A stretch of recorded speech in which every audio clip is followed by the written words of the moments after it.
Even although you didn't see the daylight? Even suppose you didn't see the daylight, well. Did you keep healthy in the job? Oh, moderately. But I think it, oh, well, I've liked to drink all my days, and I reckon if I hadn't drunk as much damn whiskey, I wouldn't have been here today. To be quite honest, no, you're wanting an interview and you're getting it straight for the shoulder. It takes one poison to kill another. And at one time, if he's brought it with dynamite, in this place, the doctor sent to the hill to get food.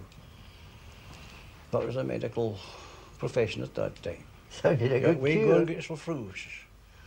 And he was right. Was it an Well, there you are, I've seen you're all in it, eh? I'm thinking it was a gay expensive cure. Oh, well, but you could get it for what? 12 or 6 months a bottle in these days, less, maybe 10 shillings a bottle. Now, how about the price of lead which governed the wages? What was the situation there? Well, there again, when the mine shut, it was down to what, £8, 10 or £9, something like that. It wasn't anymore.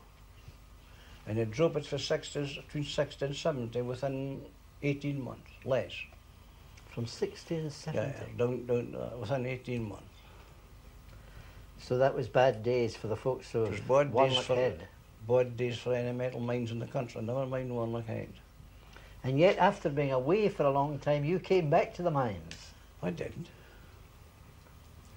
Well, they say your first love is your best, and I'm kind of inclined to believe that, because once you're doing a mine, well, you get a comradeship doing a mine, you don't get in the surface. Where it was that brought me back it or no, I don't know, but I did 5 years at the second time, and then at that time I was getting out it again. Now, this comradeship that you're talking about, was it partly to do with the insecurity or whatever? Yeah. Well, for him, to say, but I've seen him and I working an extra shift. You know, somebody was off unwell. And everybody did it, especially if it was a married man with a family. I've seen me lie a double shift, often and often, not only myself, but other miners doing the same, so that this one could get his pay. Hadn't it been that, they wouldn't have hanged the living. Well, that's true. And they say they're the good old days, Tom. Oh. Well, the good old days, the good old I days don't in pull some no respects. punches.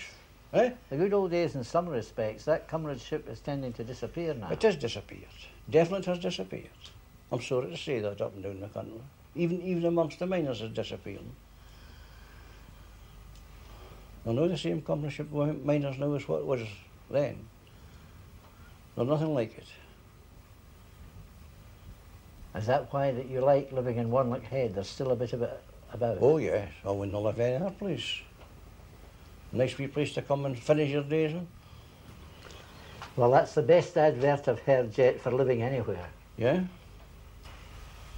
In the early days of mining, before there was an A74, the way to Wanlockhead and Lead Hills from the Solway was over the tops of the Lowther Hills, or over the passes by the Enterkin and the Mennock. Then came the building of the 74, and people tended to shoot past the valley. But now, because of the very urgency of that great ribbon of concrete that carries such a flow of traffic, people want to escape from it, and more tourists are finding their way up to the head of the valley and escaping to another century. And you can find that peace if you come to Lead Hills and Wanlockhead, at the head of the Elvin, at the head of Glengonner.